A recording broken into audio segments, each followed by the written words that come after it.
네, 반갑습니다. 자, 오늘 7월 11일이죠?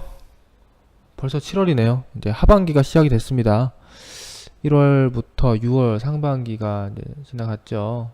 이제 하반기인데, 아마 여러분들 뭐, 매매 하시는 분들 요즘에 장세가 쉽지 않을 거예요. 예, 굉장히 어려운 장세를 뭐 계속 최근만 아니라 올 사실 1월 제외하고 2월부터 2, 3, 4, 5, 6 그리고 7월 오는 요 흐름까지 굉장히 좀 어려운 구간이라고 저는 느껴지거든요. 그동안에도 이제 우리가 쭉 공개 방송이나 또 뭐 채팅방에서도 그렇고 뭐 글에서도 그렇고 계속 시장을 체크하면서 대응하고 있는데 쉽지는 않았던 것 같아요. 여러분들 뭐 오늘 방송은 좀 여러분들 좀 고통스럽고 힘든 구간이고 지루하고 그런 구간 어떻게 하면 잘 이겨낼 수 있을지 앞으로 어떤 또 전망을 어떤 비전을 가지고 우리가 임해야 할지 이런 부분들 좀 생각을 해보는 시간을 갖도록 하겠습니다. 네, 오늘 제가 오늘 갑자기 공개 방송을 한 것 치고는 좀 많이 들어오셨네요. 예. 아무래도 좀 장이 어려워서 그런지 좀 방송으로 어떻게든 좀 돌파구를 찾기 위해서 방송을 들어오시는 것 같아요. 자, 여러분 요즘에 어때요? 좀 어렵죠? 힘들죠? 네, 어서 오십시오. 도끼님도 오셨고 힘들죠? 예, 지금은 힘이 안 든 게 비정상이죠 사실. 예, 힘이 안 들래야 안 들 수가 없어요. 왜냐면은 왜냐면 장세 자체가 지수 자체가 워낙에 그 신저가니까요, 그죠? 예, 지금 코스피 지수 연봉으로 볼까요? 이게 연봉이에요, 연봉. 이게 이 캔들 하나하나가 1년인데요. 예. 올해 2018년도 연봉은 굉장히 음봉이 크죠. 이렇게 음봉이 연봉상으로 크게 발생하고 있는 이 흐름, 물론 앞으로 하반기 때 반등이 나오면 몸통은 작아지겠죠. 그리고 뭐 도지형으로 끝날 수도 있고 뭐 양봉 전환을 할 수도 있고 뭐 그럴 수 있는데 어쨌든 현재 그 음봉이 크게 발생하고 있는 이런 흐름은 보니까 2011년도 이때 이후로 거의 처음인 것 같아요. 이때도 있긴 있었는데 이때는 이제 결국에는 하반기에 좀 회복이 됐고, 그래서 몇 년 만에 오는 좀 어려운 장세가 아닌가 그렇게 생각이 되고요. 그 다음 코스닥 지수는 사실 연봉 지수만으로 보면은 그렇게 별로 안 빠졌어요. 대신에 윗꼬리가 좀 길게 달리고 제자리로 내려온 거죠. 제자리로. 그러니까 1월 1일 시작했던 땡 그 자리만큼 다시 내려왔어요. 그래서 원래대로 치면은 보통 이제 뭐 지수 대비 우리가 크게 수익을 잘 내지 못했다면 수익 나다가 다시 지난 연말 기준 본전 돌아옴이 탑을 된 거죠. 근데 여러분들이 아시는 분들 아시겠지만 지수는 여기지만 실제 종목들은 이 위치가 아닐 가능성이 굉장히 높죠. 왜 그래요? 이거를 셀트리온이 해놓고 갔잖아요, 코스피로. 예. 셀트리온이 여기서부터 여기까지 이거 여긴가요? 예. 이걸로 코스닥 지수 올려놓고 중간에 빠져버렸어. 코스피로 이동을 해버렸고, 뭐 그 외에도 뭐 바이오주들은 바이오주들 다 대부분 제자리로 오긴 했어요. 오긴. 한번 볼까요? 셀트리온 제약도 볼까요? 근데 셀트리온 제약 같은 경우는 안 왔네. 예. 1월달 여기 시작했던 자리만큼 아직 안 내려왔어요. 여기 한참 높게 올려져 있죠. 그러니까 이런 종목들을 올려놓고서 지수는 다른 종목들이 많이 하락하면서 좀 하락한, 예, 그렇죠. 그러니까 실제 이 코스닥 지수의 이 흐름을 따라가려면 우리가 셀트리온이라든지 이런 종목들을 적극적으로 매매를 했어야만 그나마 이 정도 지수 정도 수익률이 가능한 거고, 만약에 셀트리온이나 이런 쪽에서 크게 재미를 못 봤다 하면 실제 체감은 역시나 여기 1월 초보다 아래에 있는 게 맞아요. 이게 이제 가장 현실적인 어떤 결과죠. 그래서 아마 한 최근 6개월 반년 정도 기준으로 계좌 수익이 플러스인 분들은 굉장히 매매를 잘 하시는 거고요. 예, 보통 한 본전 정도, 적당히 잘했으면 본전 정도가 사실 좀 평균 이상, 약간 평균 이상이라고 저는 봐요. 그리고 이제 보통은 손실 보고 계신 분들이 많이 계실 거예요, 아마. 지난 연말 대비 올해 2018년 수익률은 마이너스일 가능성이 사실 높죠. 아직 손해 아니에요, 도끼님? 그럼 그래도 잘 하시는 거예요. 잘 하고 계신 겁니다. 잘하고 계신 거예요. 아마 다른 분들도 올해 수익 구간을 유지하고 계신 분들이 계실 텐데 잘하고 계신 거예요. 물론 힘들죠. 내가 수익이라고 이렇게 위안을 삼아 보다 해도 어쨌든 뭐 수익 났던 거를 좀 반납한 부분도 있을 거고, 그래서 힘들 텐데, 그거는 뭐 우리가 신이 아닌 이상 어떻게 주식시장이라는 곳은 여러분들이 원금 보장하려고 온 거 아니죠? 그죠? 여기 위험한 거 모르고 오신 분 있어요? 주식시장? 원금 보장 누가 해줘요? 아니잖아요. 여기는 위험한 시장이에요. 주식 투자라는 거는 아주 위험한 위험 상품을 매매하는 곳입니다.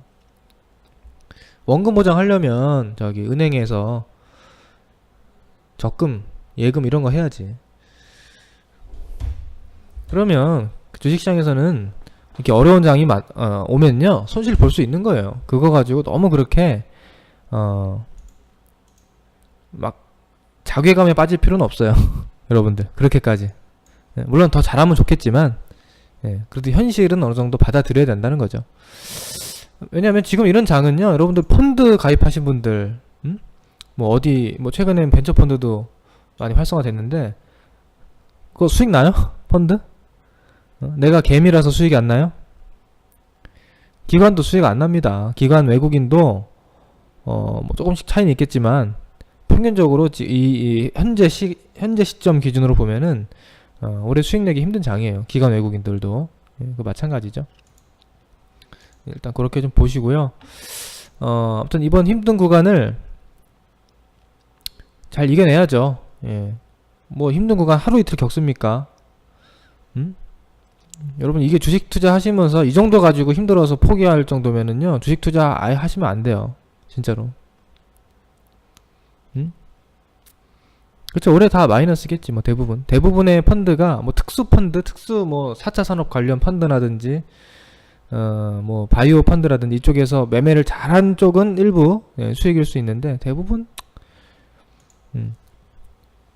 여러분 주식시장은 항상 이렇게 힘든 구간이 있어요. 정도의 차이가 있을 뿐이지 힘든 구간은 작년은 좀 힘든 구간이 없었던 편이야. 작년이 그나마 좀 편안했던 한 해였고요. 작년 한 해가 편해서 그런지 몰라도 올해는 좀 1년 내내 힘든 게 지금까지 거의 올해 2018년도는 힘든 장이 계속되고 있습니다. 힘들어요. 이런 구간에 손실 납니다. 여러분들이 주식 투자하면서 수익 나다가 손실 나고 수익 나고 또 손실 나고 수익 나고 손실 나고 이렇게 하면서 원래 주식 투자라는 게 진행이 되는 겁니다. 대신에 어려울 때 손실을 좀 최소화하고 또 수익 날 때는 수익을 좀 더 많이 내고 또 이렇게 어려울 때는 조금 토하고 뭐 이렇게 가는 거죠. 원래 그런 거예요. 주식 투자가 뭐 어떻게 하겠어요. 근데 아무튼 이번 시장은 저도 조정 가능성을 봤죠. 이때 이제 언제입니까? 지난 6월 이런 구간 있죠, 이런 구간. 예, 이런 구간에서 사실 지수상으로는 고점 패턴 나왔어요. 예? 이거 뭐 뻔히 다 제가 이때 채팅방 브리핑에서도 그랬고, 뭐 이런 자리들 조금 저항 자리가 있고 하방으로 내려올 수 있다, 여기서 돌파 못하면. 예, 이 정도 예상을 했는데 조금 이제 6월달 7월달 나왔던 조정은 생각보다 굉장히 강하게 나왔어요. 예. 자, 이유가 뭡니까? 최근에 시장에 급락했던 이유, 뭐 다들 잘 아시겠지만은 미국과 중국 간의 이 무역전쟁 우려가 최대 악재였죠. 예, 가장 큰 악재. 조금 요 부분은, 저도 약간 요 부분은 간과했던 게 있었던 것 같아요. 왜냐면 지난 2월 달에 1차적인 조정이 나왔거든요. 예, 1차적인 지수 급락이 나왔는데 이때가 이제 미국 금리 인상 우려로 촉발이 됐고요. 그 다음에 이 중간에 이렇게 왔다 갔다 흔들릴 때 보면은 이때 이제 무역전쟁 얘기가 나왔어요. 예, 무역전쟁이 여기서 처음 나온 건 아니죠. 예, 이미 여기서부터 노출됐던 악재인데, 이게 이제 이번에 좀 구체적으로 진행이 되면서 시장에 굉장히 큰 악재로 반영이 됐는데, 요거를 사실 이게 무역전쟁이 이렇게까지 크게 시장에서 반응할 것인가, 조금 간과했던 부분이 있었던 것 같아요. 저도 생각보다 많이 눌렸고요.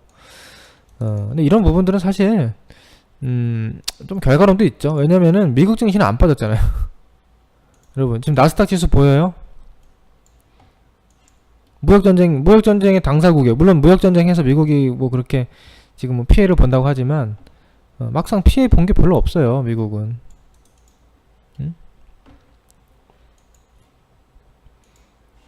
그쵸? 다우존스 지수 보세요.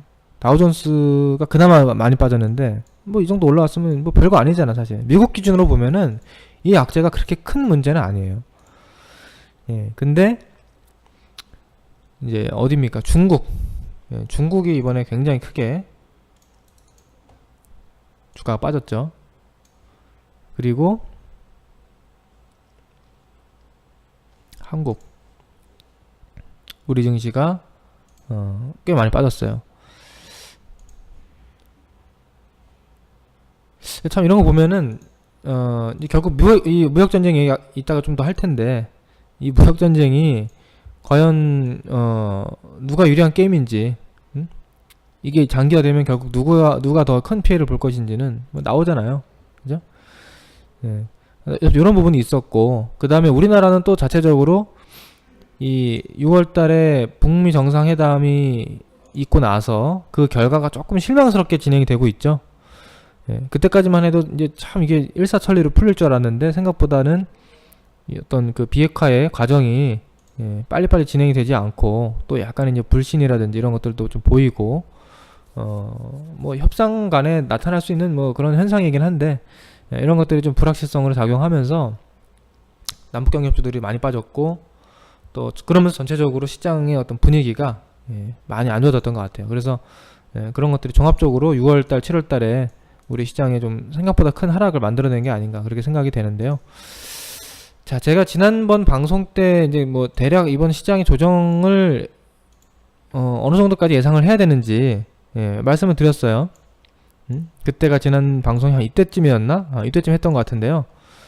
제가 뭐라 그랬냐면은 이렇게 1차 하락이 나왔고 반등이 나왔고 다시 눌리고 있는 이 과정인데, 더 눌리면 이렇게 N자 목표치, 그죠? 대략적으로 N자 이만큼 하락한 폭만큼 이렇게 빠지는 게 보통 기술적 분석의 정석, 교과서거든요. 교과서만큼은 열어놔야죠, 그죠? 교과서보다 더 심하면 뭐 할 말 없는 거고. 근데 어쨌든 지금 시장은 거의 딱 교과서만큼, 교과서 정도의 하락폭을 채워놨습니다.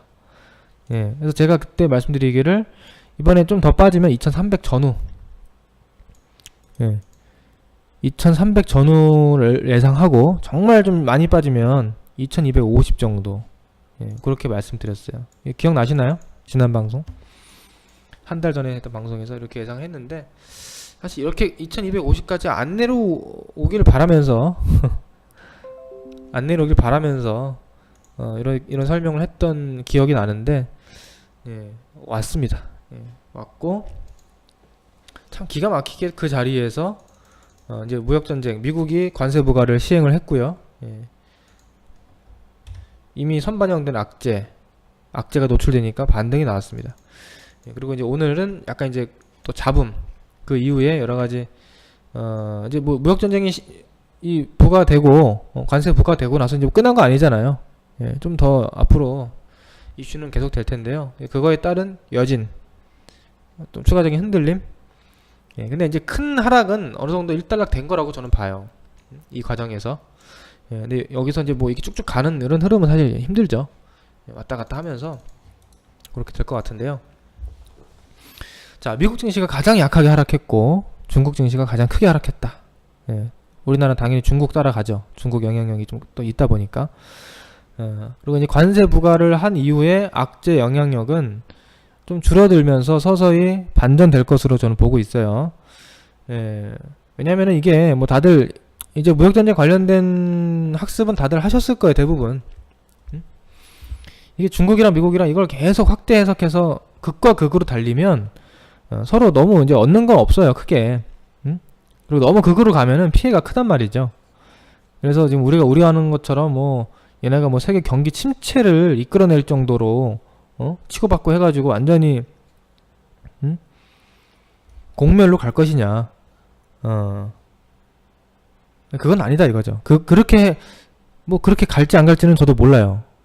저도 뭐 확신할 순 없죠. 제가 트럼프도 아니고 시진핑도 아니고 뭐 아니니까. 그러나 어떤 이건 뭐 상식적인 분석이잖아요.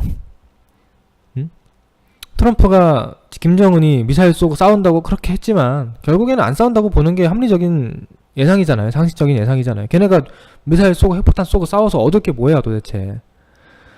그거는 결국에는 이번에 이 북미 협상을 이끌어내기 위한 과정이었던 거잖아요. 그죠?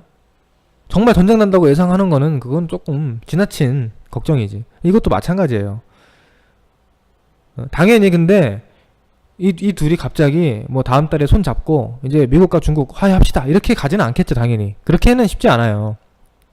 그렇게는 쉽지 않고 이 무역전쟁은 앞으로 좀 더 이어질 거예요.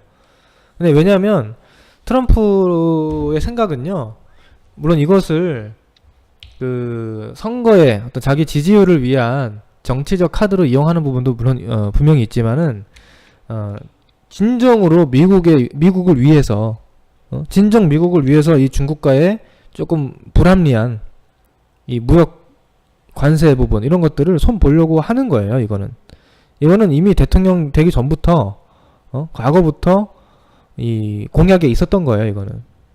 예. 그래서 그거를 이제 실행을 하는 과정이고요. 예. 그렇다고 이제 트럼프가 뭐 이제 시장에서 걱정하는 거 뭡니까? 시장에서 걱정하는 거는 이게 정말 극과 극으로 치달았을 때 이 세계 경기가 침체되지 않을까 이걸 걱정하는 거잖아요. 궁극적으로. 그러나 그건 아니라는 거죠. 예, 그건 아니고 무역 전쟁이 앞으로 조금 무역 전쟁이라고 하는 뭐 단어 자체가 조금 전쟁이니까 무서울 수는 있지만은 어떤 그런 것들이 좀 시행이 되더라도 경제가 그렇게 되진 않는다. 그렇게 보고 있습니다. 예를 들어서 브렉시트 기억나죠? 저도 브렉시트를 겪을 때 기억이 나는데 정말 무서워요. 브렉시트. 왜? 처음 겪어보는 거잖아. 응? 처음 겪어보잖아요. 유럽이 이제 유로존이라는 하나로 이 그룹으로 묶여진 이후에 그 안에서 큰 나라가 탈퇴하는 거는 우리가 처음 겪어보기 때문에 이게 어느 정도의 파급력이 있을지, 정말 뭐 이걸로 세계 경제가 큰 영향을 받을지, 우리나라가 어떤 영향을 받을지 뭐 누구도 장담할 수는 없었어요. 근데 그 당시에는 아무래도 주가가 많이 폭락을 하고 뭐 여러 가지 비관적인 분석들, 좀 극단적인 분석들도 많이 있었거든요. 근데 결과적으로 어때요? 브렉시트 됐다고 해서 세계 경기 침체됐나요? 유럽에 어떤 심각한 문제가 생겼나요? 아니죠? 아니잖아요. 오히려 독일 증시 많이 올랐어요. 그 뒤로.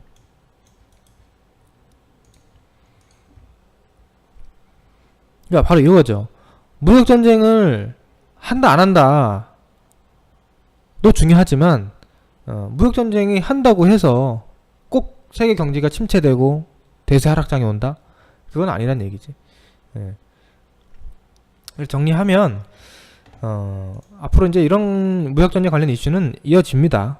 예, 이어지는데 그것이 정말 큰 악재로 확산될 가능성 높지 않고요. 주식시장에서 받아들이는 민감도를 이제 봤을 때는 피크가 좀 지나가는 게 아닌가 이미 그렇게 보는 거예요. 그리고 적정선에서 타협되겠죠. 이게 뭐 그러니까 둘이서 다시 관세를 무르고 서로 이제 없던 일로 합시다 이게 아니라 서로 이제 주고받는 카드는 있지만 적정한 선에서 적정선이라는 게 뭡니까? 서로 감내할 수 있는 선에서 서로 감내할 수 있고 합리적인 선에서 만약에 합리적이지 않은 게 있다면 바꿔야 될 거 아닙니까? 무조건 중국이 지금 하고 있는 미국이 하고 있는 기존의 그게 적당한 건 아니거든요. 손 볼 거 손 봐야 돼. 그래서 그런 식으로 갈 것 같고요.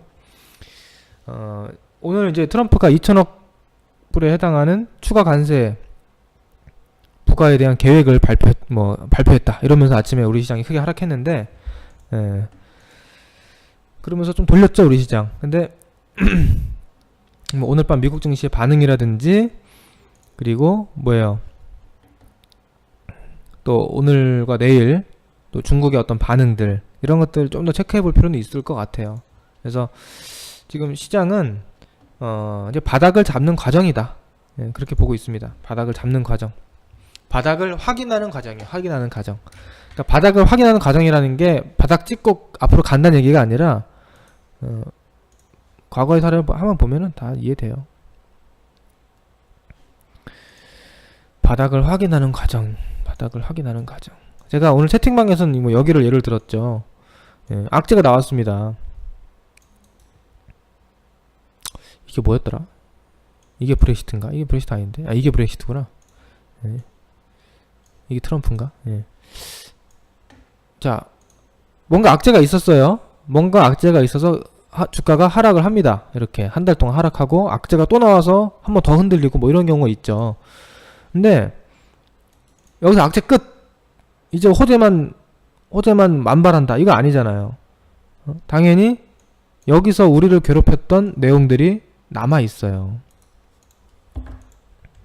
남아있어. 근데 주가라는 게 그 악재가 모조리 해소되고 나서 올라갑니까? 그렇게 되면 참 쉽죠, 주식. 주식이 참 쉬운데 그렇지 않아요. 주식시장은 미리 움직여요. 미리 빠지고 미리 올라갑니다. 그래서 어느 정도 선에서 피크가 나오는 거예요.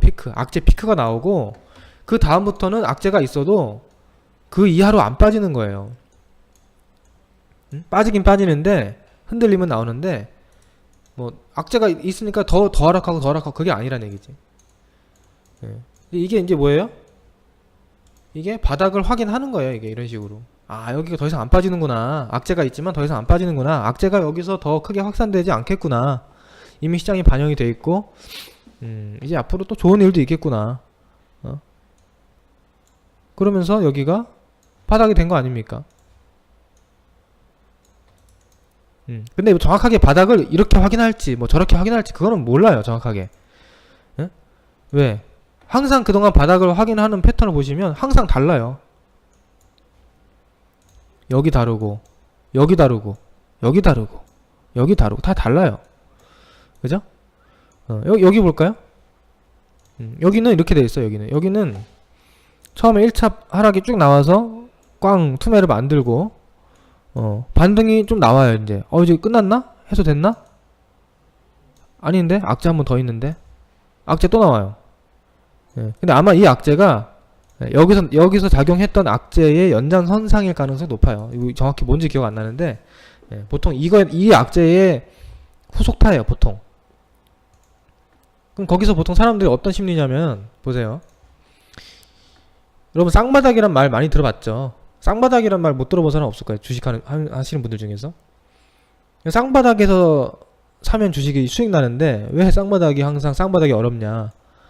막상 여기서 되게 공포스러운 거예요. 이 주식이라는 게 이게 이렇게 고생을 하고 급락을 하고 나서 이제 좀 살만하고 이제 좀 회복을 할 수 있는 희망이 보일만 할 때에 또 빠져. 또 그 악재로 또 빠져요. 그러면 여기서 절망이 찾아옵니다. 절망. 심리적으로. 아, 이제 좀 많이 해보려고 했는데 진짜 이제 큰일 났다. 아, 이제라도 팔고, 아, 이제 안 되겠다. 이거 그동안 내가 이거 빨리 주식 안 팔아가지고 고생했는데, 아, 또 시작이네. 팔아야겠다.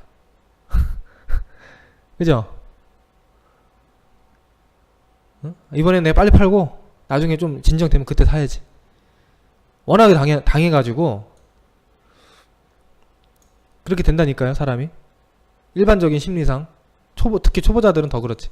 근데 뭐야 이거, 그렇게 팔았더니 거기서부터 가는 거야, 시장이.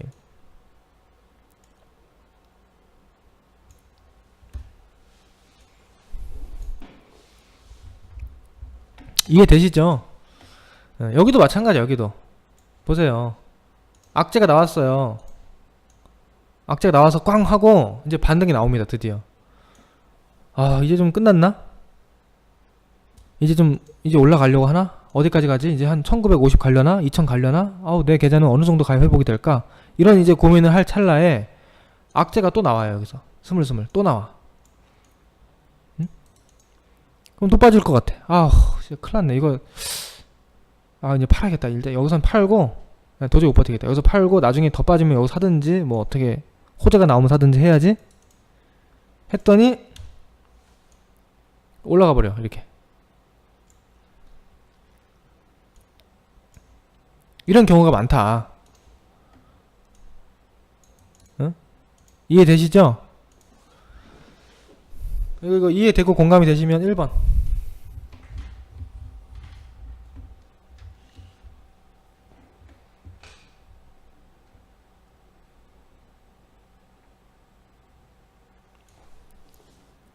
네, 이게 이제 바닥을 다지는 과정인 거예요. 네, 그렇게 사람들이, 일반인들이 팔고 나면 그게 바닥이 되는 겁니다. 그게 바닥이 다져지는 거예요. 왜? 팔 사람들이 팔면 더 이상 팔 사람이 없는 거예요. 응? 여러분, 수급의 논리는 당연한 겁니다. 살 사람이 많잖아요. 막 너도 사고 나도 사고 다 샀어요. 호재가 있어가지고. 더 이상 올라가려면은 뭐 어떻게 해야 돼? 살 사람이 더 이상 없는데?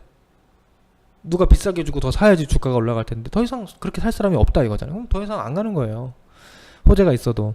악재에서도 항상 그런 식으로 팔 사람 팔면 바닥이 나오는 거고, 마지막 버티던 사람들까지 팔고 나면 바닥이 나오는 겁니다.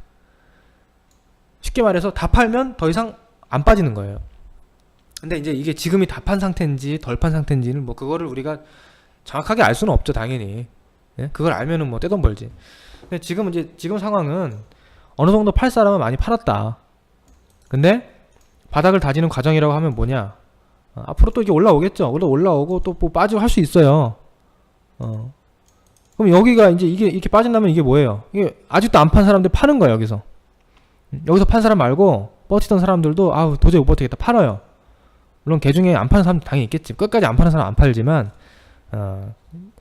그래도 이제 어느 정도 팔 사람이 많이 나가서 바닥이 다져지고 나면 거기가 바닥이 된다는 얘기죠. 그래서 시장은 뭐 2250 최근에 확인했던 이 자리 이상 크게 안 빠집니다. 네? 뭐 이하로 순간적으로 내려올 수는 있어요. 정말 재수 없어가지고 이렇게 한번 내려올 수는 있는데, 그렇다고 여기서 뭐 이렇게 더 빠질 걸로 예상해서 주식을 팔고 그러면 안 돼요, 여러분들. 네?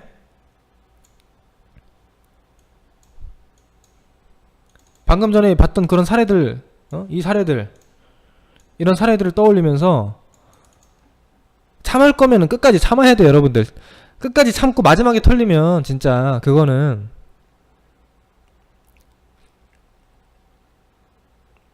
정말 그거 돌이키기 힘든 선택이 될 수 있습니다. 잘못하면. 그래서 요즘에 채팅방에서 그 얘기를 자주 하잖아요. 버틸 거면 잘 버텨라. 버틸 거면 잘 버텨라가 그냥 뭐 별 얘기 아닌 것 같아도 그냥 버티세요 이 얘기가 아니라, 정말 잘 버틴다는 게 뭔지 여러분들 생각해야 돼요. 이게 괜히 여기서 여러분들 여기서 왔다 갔다 뭐 조금이라도 좀 잘해보겠다 싶고 요거 뭐 팔았다 샀다가 팔았다 샀다 이거 할 수 있잖아요. 그거 괜히 잘못하면요 더 골로 가요. 내가 정말 잘할 자신이 있으면 하면 돼요 물론. 근데 이게 결코 쉬운 게 아니거든요. 아무리 주식 고수도 여러분 워렌 버핏이 이런 거 잘해서 돈 번 게 아닙니다. 예? 워렌 버핏이 여기서 사고 여기서 팔고 사고 팔고 이런 걸 잘하는 사람이 아니에요. 워렌 버핏은 뭐라고 하냐면 보통 이 개인 투자자들한테 그런 조언을 해주잖아요. 시장을 예측하지 마라. 시장은 못 맞춘다. 예? 기업에 투자해라. 뭐 이런 식으로 접근하는 사람이잖아요. 이건 당연히 못 맞추는 거예요. 물론 워렌 버핏 같은 투자는 우리가 못합니다. 왜? 예? 워렌 버핏처럼 하는 거는 불가능합니다. 일반인들이. 왜냐면 워렌 버핏은 돈이 무제한으로 있고요. 예. 돈이 무제한으로 있고 걔는 시간도 무제한이에요. 거의. 당장 뭐 주식으로 수익 내서 내 살림살이 뭐 하려고 하는 그런 게 아니잖아요. 우리는 여러분들 뭐 나중에 머리 허해질 때까지 주식으로 투자해가지고 뭐 할 거야 그때까지. 당장 우리는 성과를 내야 되니까. 길어봐야 1, 2년 안에 성과를 내야 되니까 당연히 그거 안 되지만 아무튼 이런 거 하지 말고 버틸 거면 그냥 버텨서 여길 다 버텨서 이런 자리나 이런 자리까지 가자. 예, 그게 이제 제가 잘 버티라는 게 그런 의미가 있는 거예요. 이런 의미가. 그리고 버틸 거면은 여기서 팔까? 살까? 팔까? 이거 고민하다 보면요. 분명히 어느 순간 자기도 모르게 이상한 그 대응을 하게 됩니다. 생각이 많아지면 결국엔 그게 잘못될 수 있어요. 그러니까 아예 마음을 나는 버티겠다. 편안하게. 마인드 컨트롤을 하라는 얘기예요. 그게 잘 버티는 거예요. 그게. 좋은 기업이 그래도 모멘텀이 있고 앞으로 주가가 회복될 만한 모멘텀이 있다라고 내가 확신하는 기업은 그래 버텨야지 라는 마음을 딱 먹고 버티라는 거예요. 예, 버텨야 돼 지금은. 여기서는 물론 이런 데까지 올라오면 이런 자리까지 올라오면은 뭐 한번 팔고 뭐 사고 이 정도는 괜찮을 것 같아. 근데 예, 뭐 여기 안에서 하루하루 여기 너무 연연하지 마세요. 아시겠죠? 예. 근데 2250, 2300 이하로 빠지지 않는다라고 제가 말씀드리는 근거는 뭐 차트만 가지고 얘기하는 게 아니에요. 지난 방송에서도 제가 보여드렸던 걸로 기억을 하는데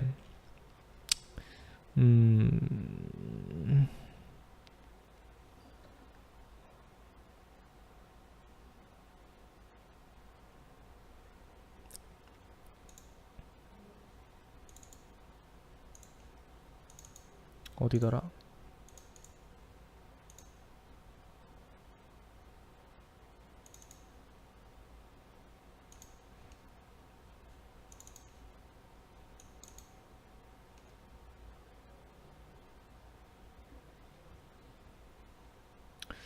그때 파일이 어디 가는지 기억이 안 나네요. 네. 네, 어서 오십시오.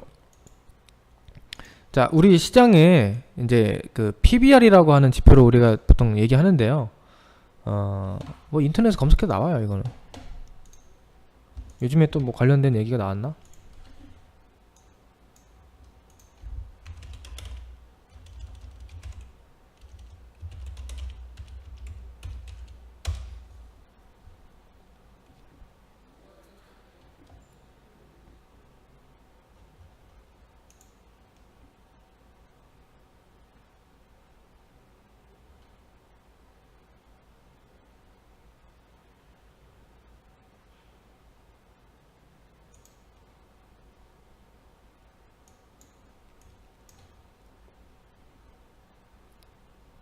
여러분들이 이제 PBR 1배라는 어떤 뭐 키워드로 인터넷 검색해 보시면 관련된 어떤 뭐 분석들도 많이 보실 수 있을 텐데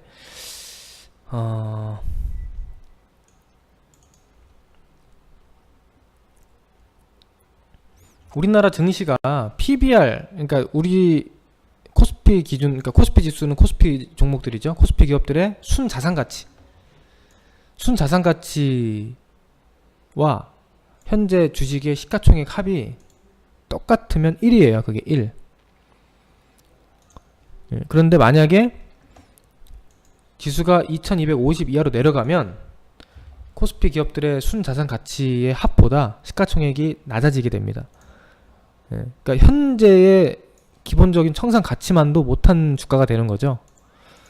그런 구간은 그동안 역사적으로 보시면 뭐 이런 구간들이 있어요. 예. 지금도 그렇고 PBR 1배 이하, PBR 1배 이하가 갔던 구간, 이런 구간들 예. 금방 회복됩니다. 이제 2008년도는 좀 심했죠. 이때는 이제 워낙에 세계 금융 위기니까 좀 심했고, 보통 일주일에서 길게는 한 3주 안에 다 회복이 돼요. 과거 통계를 보시면.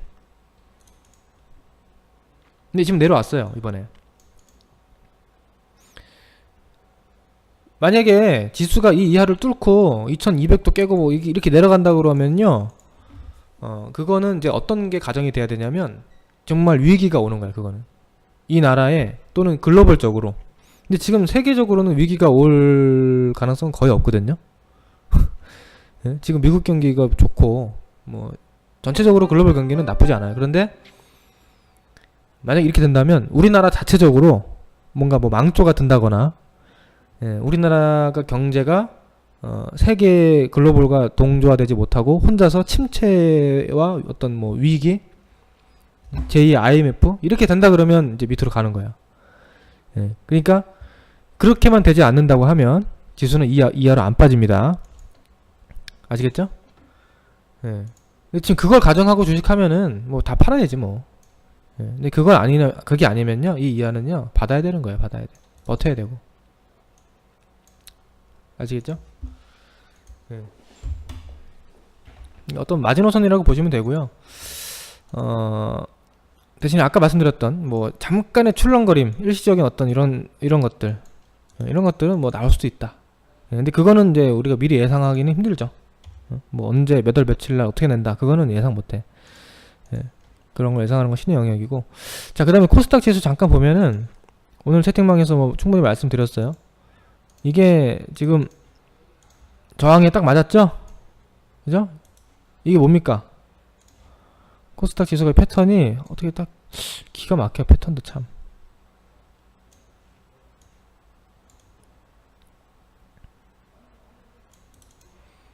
이렇게 N자로 빠졌죠. 그죠? N자로 빠져서 지금 대략적으로 목표치는 나왔어요.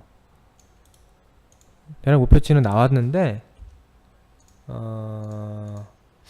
항상 이 코스닥으로 가는 시장이 무서운 게 이제 그렇게 이런 대로 가지 않는다라는 게 좀 무섭죠. 목표치는 왔는데 더 빼도 할 말 없어요, 사실. 목표치는 왔는데 여기서 뭐 이상 더 빼도 할 말 없어. 그래서 지금 무서운 건 뭐냐면 여기서 저항을 딱 맞았단 말이에요. 그동안 여기 지지라인이었고, 지지라인, 박스권 하단 지지라인이 깨지니까 투매가 나왔고 반등 나오니까 저항을 받았죠. 아주 정석적인 패턴입니다. 그럼 여기서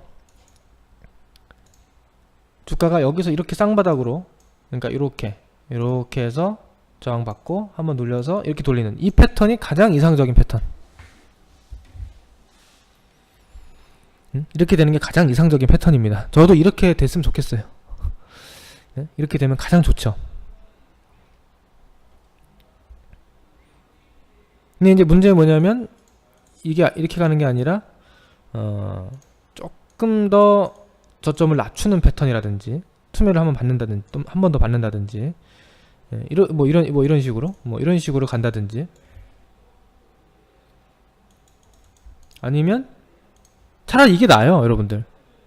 차라리 이게 나아. 뭐가 제일 짜증나는 거냐면 이도 저도 아닌 거 있죠. 이러면 이제 이거는 정말 짜증이 많이 납니다. 이렇게 되면.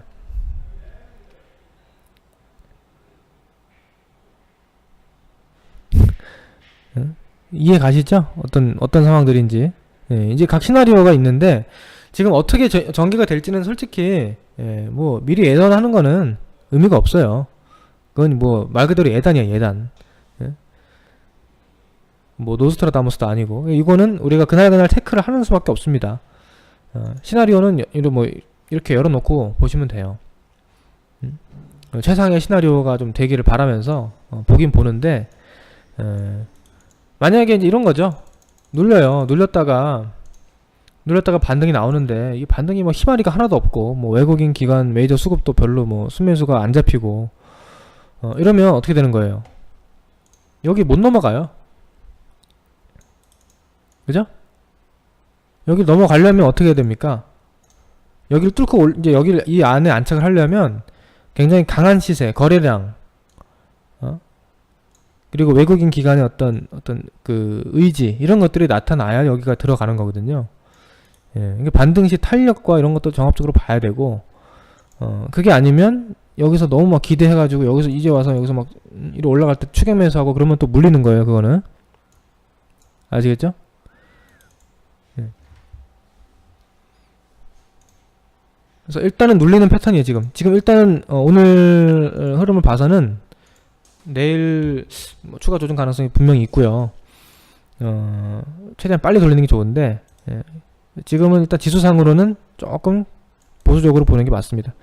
예, 여기서 다시 돌아 나갈 때, 예, 그때 봐야 되고, 지금 근데 대신에 이거는 이 코스닥 지수만 보고 제가 말씀드리는 거지 모든 종목이 이런 상황은 아니죠. 예? 모든 종목이 이런 상황은 아니에요.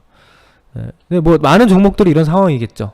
왜? 뭐 이게 당연히 지수니까. 근데 뭐 지금 대표적으로 대북주라든지 뭐 일부 낙폭가 대주들, 대북주만 낙폭과대가 아니거든요. 지금 낙폭과 대주들이 꽤 많은데, 예, 그런 종목들은 조금 뭐 다를 수는 있습니다.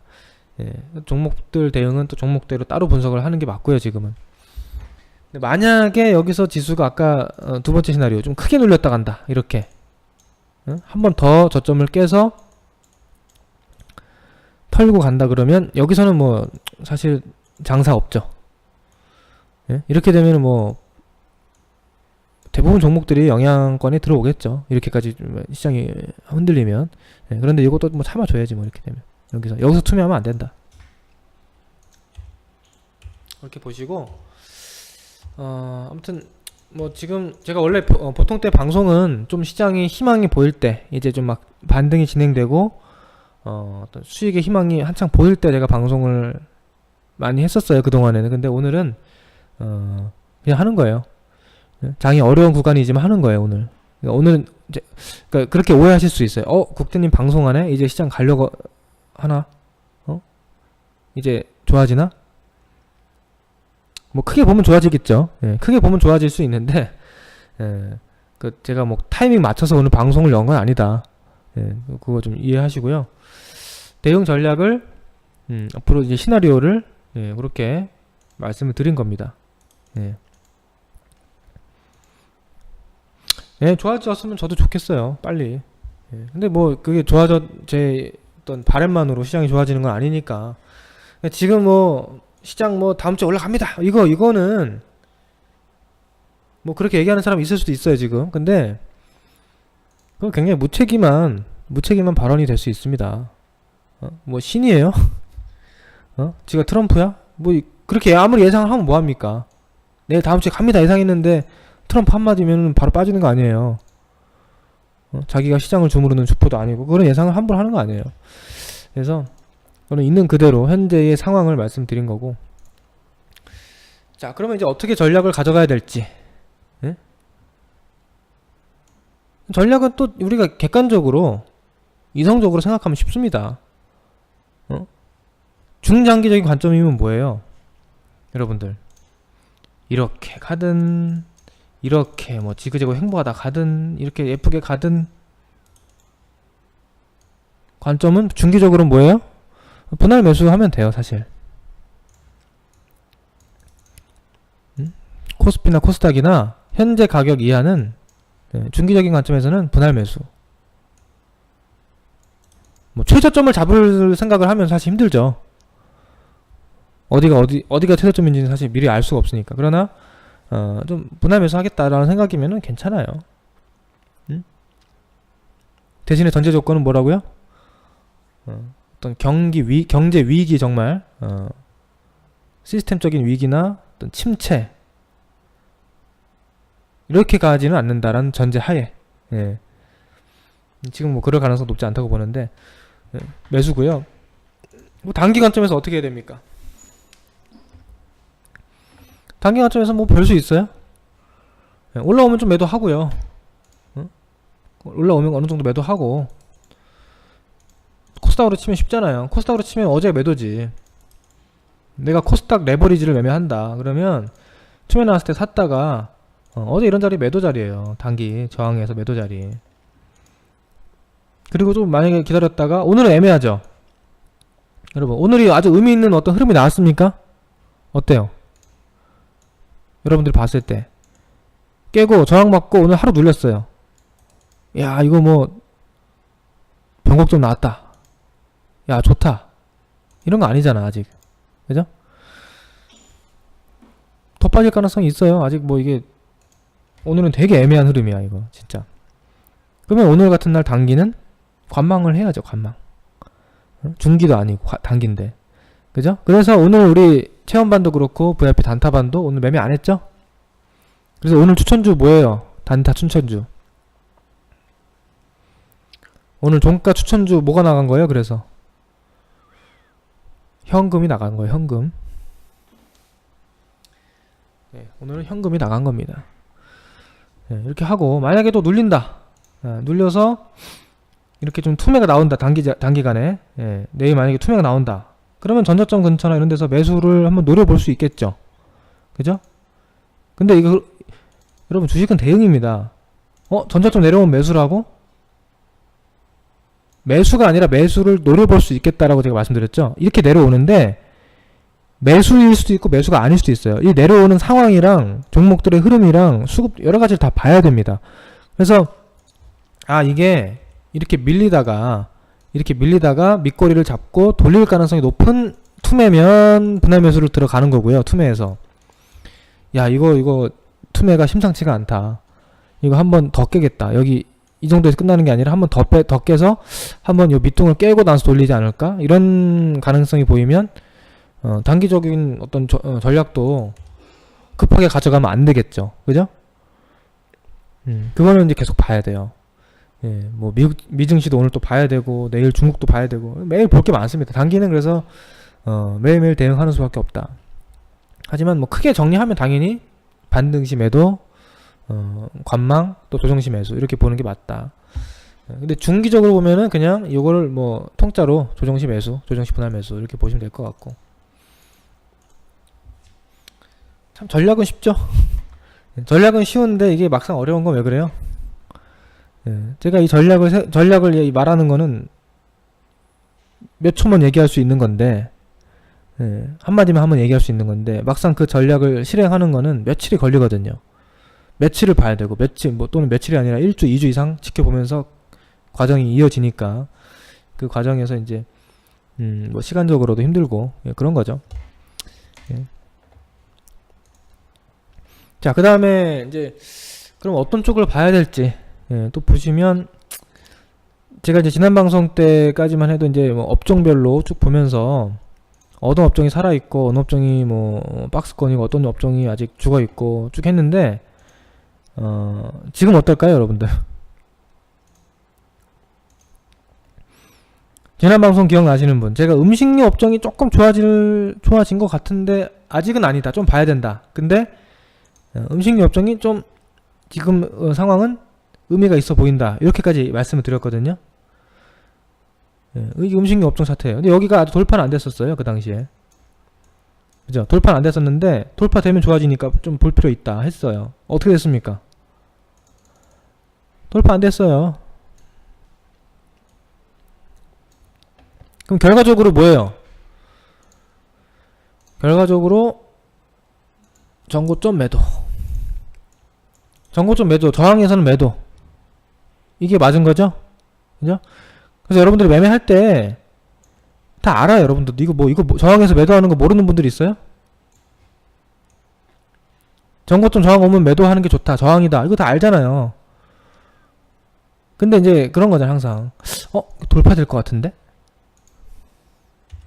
돌파될 것 같은데? 라는 기대감에 이제 돌파되기도 전에 뭐 매수를 한다거나 그런 거 하다가 뭐 손절도 못하고 하면 이제 거기서 물리는 거잖아. 이렇게 내가 여기서 왜 샀지? 이렇게 되는 거잖아요. 항상 이론과 실전은 다르다. 사람이 이제 심리가 이제 욕심이 끼면은 아는 것도 못해. 그래서 결국 이것도 아니다, 아닌 게 됐고, 그래서 항상 여러분들 확인 매매, 돌파가 확인되면 매매하는 습관을 들이시는 게 좋아요. 돌파 매매를 할 거면. 그 다음에 뭐 쭉 보면요, 별로 좋은 게 없어요 지금. 응? 화학업종 보세요. 뭐 화학업종 살아있습니까? 완전히 깨졌어요 지금. 그죠? 이때도 안 좋다고 했어요. 이때도 이미 추세가 깨져가지고 안 좋다고 했는데 지금은 더 빠졌죠. 그러니까. 예. 그래서 보세요. 이 추세가 깨지면 대응을 어떻게 한다고요? 상승 추세가 이탈됐다. 그럼 뭐예요? 반등시 매도. 반등시 매도 해야 되는 거예요. 반등시 매도. 예. 지금 이런 업종들이 많다. 의약오품 업종도 마찬가지. 반등시 매도. 예, 깨졌어 다. 철강 업종도 어휴 깨졌어 다. 지금 좋은 게 없죠 당연히. 지금 시장이 깨졌는데 좋은 게 있겠습니까? 기기 업종도 이때만 해도 조금 좋아지나 싶었죠. 근데 저항 돌파가 안 됐잖아요 여기서. 이런 데서 여러분들 이게 기기 업종 차트가 아니고 종목 차트라고 해봅시다. 이거 모양이 좋은데? 폼이 좋은데? 잘 버티는데? 돌파 아직 안 됐지만 매수 하면 물리는 거야 잘못하면 이렇게. 물론 뭐 돌파하고 나서 매수해도 물릴 수는 있어요. 근데 이거 참 어떻게 보면은 이렇게 사면 손절가도 없어요.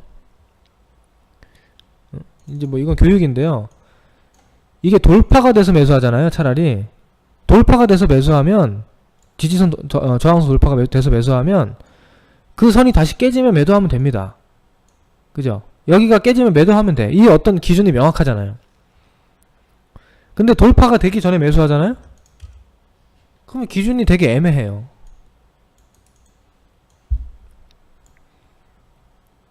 기준이 없이 산 거니까 손절도 기준이 없는 거야. 매수 기준이 없기 때문에. 이해되시죠? 네, 결국 이것도 골로 갔어요. 물론 대북주는 기계주는 대북주로 엮인 부분 때문에 급락한 게 있겠죠. 전기전자는 뭐 박스권이죠. 삼성전자 차트랑 거의 비슷한 거고 박스권이야 박스권. 박스권은 어떻게 한다고요? 박스권 하단 매수, 뭐 고점 부분 가면 매도.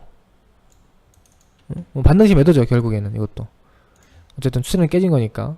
추세는 깨졌으니까 반등시 매도. 근데 지금 조정시 매수가 가능한 자리는 오긴 한 거예요 사실. 이런 자리는 박스권이라고 봤을 때는 매수 자리인데, 근데 제가 지금 삼성전자를 쭉 봐온 결과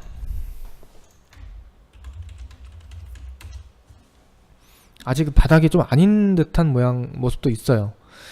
그래서 재수없으면 정말 이번에 시장이 한 번 조금 더 고생시키고 간다라고 하면 얘도 여기가 한번 이탈될 가능성도 있지 않을까. 그래서 조금 글쎄요, 막상 조심스럽네 여기 내려오니까. 근데 삼성전자는 여러분들 크게 리스크는 없습니다. 삼성전자는 뭐 완전히 뭐 폭망해가지고 무너질 종목은 아니에요 지금 당장. 앞으로 장기적으로는 또 뭐 반도체 경기가 침체되고 하면 장기적으로는 낮은 가격에 갈 수도 있는데, 지금 당장 실적이 조금 부진하다고 해서 뭐 얘네가 실적이 급감하는 회사는 아니거든요. 그죠? 예상에 좀 못 미치는 정도가 나올 수는 있어요. 근데 이미 삼성전자는 저평가가 엄청 크다. 이렇게 될 줄 알고 실적이 예상보다 못 미칠 줄 알고 이미 주가가 안 갔어요. 얘가 만약에 여기 연초에 신고가 난 상태에서 더 가고 막 이렇게 한 상태에서 이번에 실적이 2분기가 이렇게 나왔다면 이거 급락했을 수도 있거든요. 얘는 이미 안 갔다. 그래서 뭐 그렇게 급락할 것 같진 않은데, 아무튼 그렇게 뭐 그렇다고 매력이 있는 것도 아니죠. 그죠? 우리가 뭐 급락 안 할 주식 매매하려고 주식하는 거 아니잖아요. 그래도 좀 수익을 노릴 종목을 해야 되는데, 장 안 좋을 때 덜 빠지고 덜 올라갈 주식 하려고 하는 건 아니니까 이거를 뭐 우선순위로 보기엔 사실 힘들고. 그 다음에 또 뭐가 있나. 운수 장비, 이거 이제 사실 골로 가고 있는 거죠. 운수 장비가 뭡니까? 운수 장비가 뭐예요?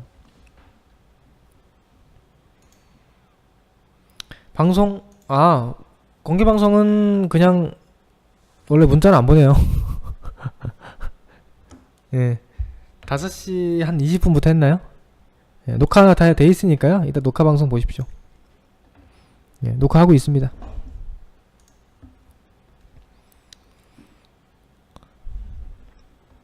자, 운수장비 업종이 뭐예요? 우리나라 업종이 좀 잘못됐어요. 근데 우리나라 요거 업종 분류를 나중에 다시 한다고 제가 알고 있는데 아직도 안 하네.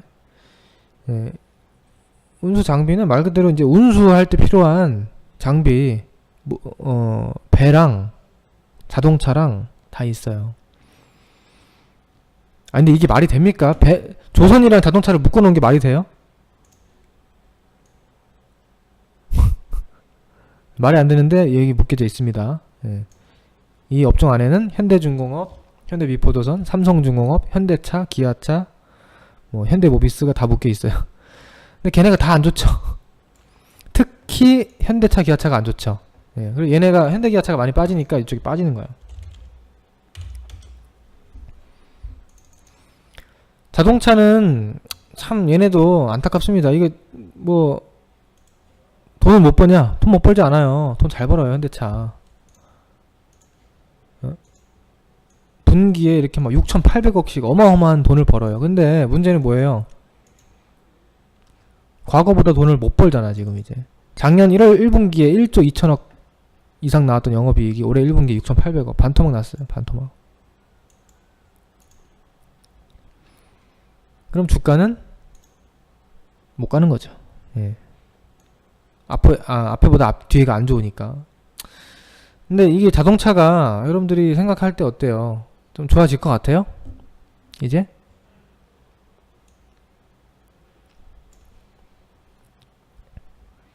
그렇지 않아요, 별로. 국내에서도 지금 뭐 일본 차라든지 쉐보레라든지 또는 뭐 독일 차라든지 이런 해외 외제차에 지금 계속 점유율을 뺏기고 있고요. 그렇다고 수출이 잘 되느냐? 수출도 점점 힘들죠. 환율도 안 도와주고 뭐 수출 경쟁력, 뭐 어떤 상품성 이런 것도 사실 그렇게 어필이 안 되고. 자동차는 뭐 제가 매매 안 한 지가 상당히 오래됐어요. 자동차는 제가 항상 안 좋다 말씀드리는 업종이죠. 예.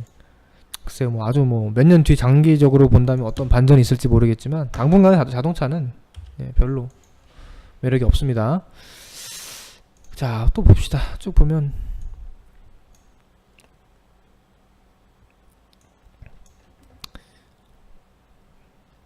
뭐 통신은 이제 뭐 경기 방어주니까요.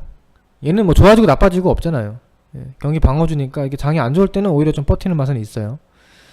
예. 내가 장이 안 좋으니까 통신주를 사야겠다.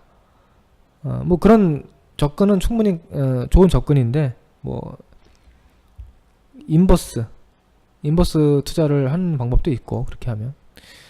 그래서 굳이 통신주는 제가 매매를 잘 안 합니다, 저는.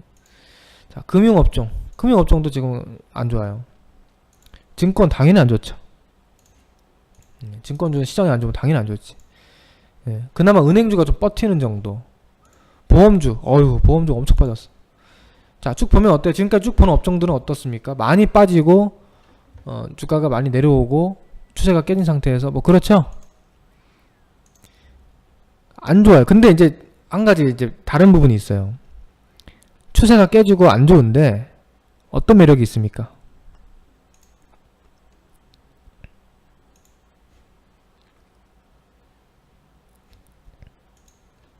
낙폭과대 매력이 있죠. 낙폭과대.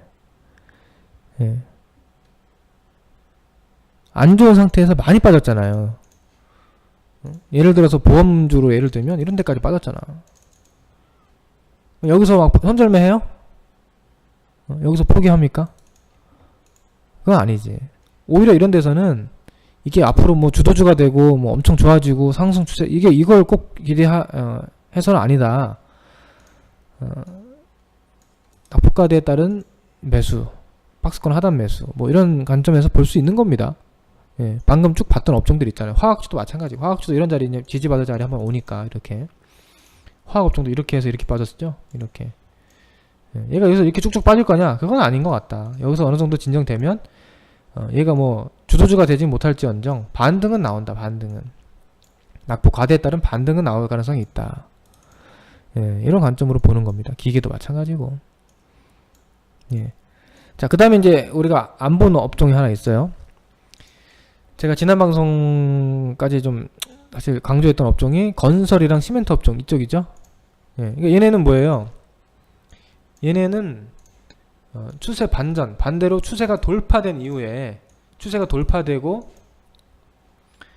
이 직전 박스권 고점 저항이 돌파가 됐기 때문에 얘는 이제 상승 추세 또는 하락 추세 탈피, 박스권 탈피 또는 상승 추세 초입 이렇게 우리가 예상을 했던 거잖아요. 그죠? 예, 그럼 상승 추세 종목은 대응을 어떻게 해야 된다? 조정시 매수죠. 조정시 매수. 뭐 교과서적인 얘기를 하고 있는 거예요, 사실. 근데 문제가 뭡니까?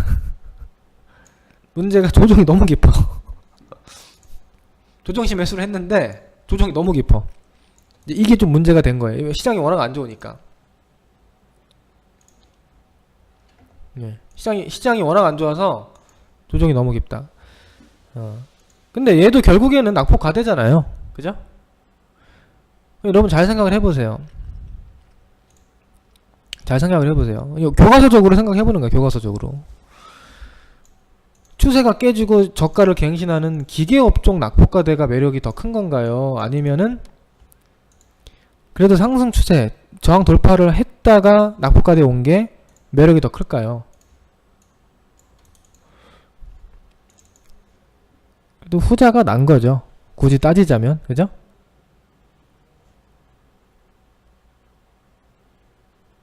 그래서 오히려 지금 낙폭과대 관점에서 보면은 건설업종이나 이쪽이 그래도 메리트가 있는 거예요. 예. 그래서 오늘은 이쪽에 반등이 나왔죠.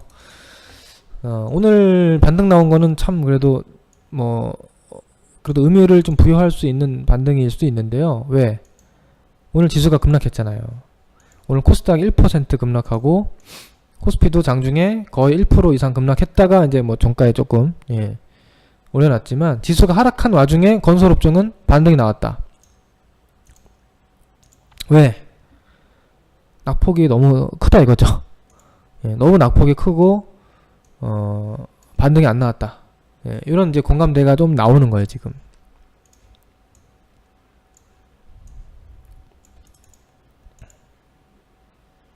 근데 이제 오늘 이렇게 됐다고 해서 뭐 내일도 그렇고 내일 모레도 그렇다라고 보기에는 조금 조심스럽습니다. 꼭 그런 거 매일 그렇지는 못할 거예요. 지수가 빠지는 날 뭐 빠질 수도 있고요.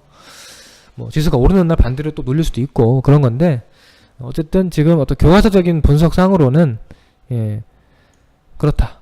그래서 지금 다시 정리하면 지금 전체적으로 살아있는 섹터가 없다. 시장에 살아있는 섹터 자체가 없어요. 아 있죠. 있는데 이제 그 섹터 어딥니까?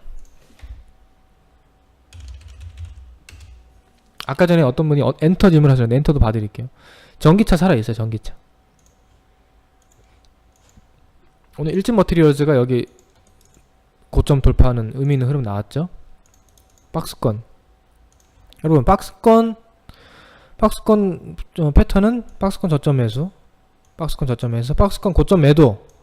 여기 매도예요. 매도.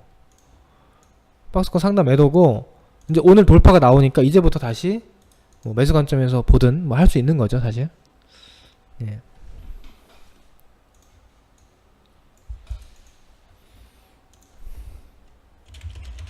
근데 저는 그렇게 봐요. 지금 일진 머티리얼즈 하나만 보고 야 전기차가 살아있네 좋네 이렇게 생각하는 게 사실 정석인데 그 있는 그대로의 해석인데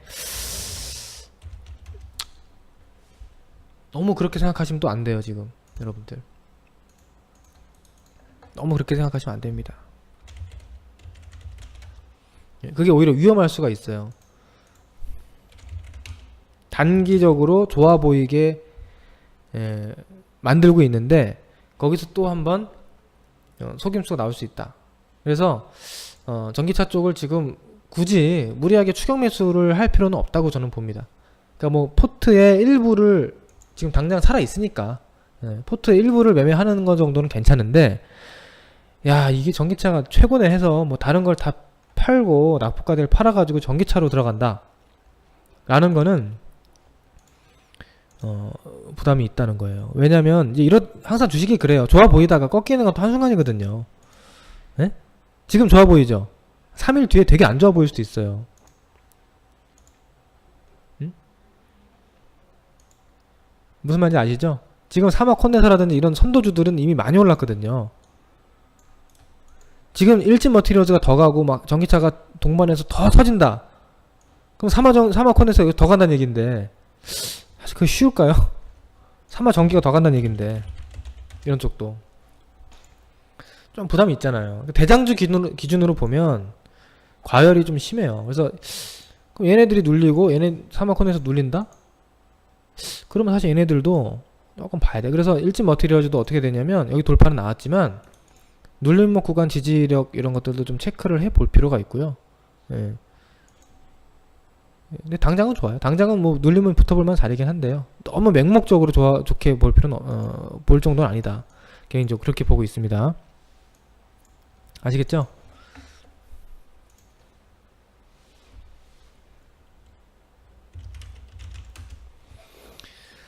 하나 사례를 들어 드릴게요. 무슨 얘기인가 하면 이건 제가 기억이 납니다. 테크윙을 우리 VIP에서 이 당시 중타반에서 매매를 했던 종목인데요. 이거 제가 뭐 공개적으로 말씀드렸던 종목이기도 하고 그때 테크윙이 빵 치고 올라갑니다. 야 좋죠? 여러분 좋다 1번 안 좋다 2번. 이게 지금 일진 머티리얼즈랑 다를 게 뭐예요? 좋잖아요 엄청. 뭐 기간 수급도 있고 신고가 돌파하고 아주 견조하게 조정받고 튀어나가잖아요. 야 이거 딴 거 팔고 테이크윙을 사야 되나? 이런 생각을 당연히 할 수 있단 말이에요. 근데 어떻게 됐어요 결과적으로? 근데 저희는 팔았어요 이때. 저희는 이때 올라왔을 때 시장이 좀 불안해서 조금 뒤에 팔았어요. 그래서 이 뒤에인가요? 어서 팔았어. 수익 실현하고 좀 지켜보자 했는데 결과적으로 지금 여기 있잖아. 이거 봐요.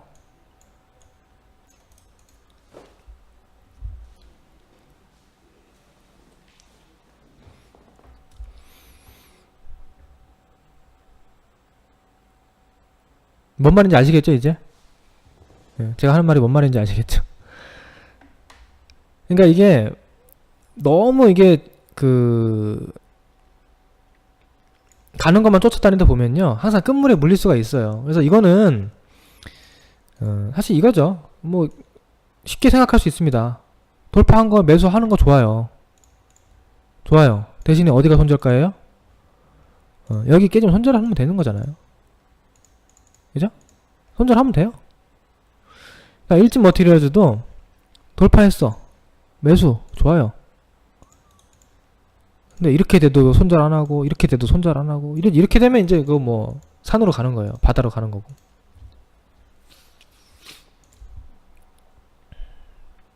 아시겠죠? 이 돌파 매매의 전제 조건은 돌파하고 지지선 안 깨고 더 간다. 이걸 전제로 가는 거니까 전기차는 좋은데 어떤 손절 원칙만 잘 지키면 괜찮다. 그렇게 말씀드리고요. 그 다음에 아까 엔터주 뭐 있어요? 잘 가는 거 요즘에. JYP는 어떻게 됐지 요즘에? 야 JYP도 그러니까 JYP도 마찬가지예요. 좋죠? 좋은데 이거 딱 잘 보세요. 이게 여기서 계속 무조건 간다라는 쪽으로 하기에는 좀 부담이 있는 거예요 지금. 이런데 깨지면 주가가 이렇게 올랐는데 이렇게 오르고 이렇게 올랐는데 계속 가기만 해요? 뭐 가면 좋지만 아닐 수도 있다. 여기 눌릴 수 있다. 이렇게 충분히 이런 자리까지. 방금 테이크잉처럼.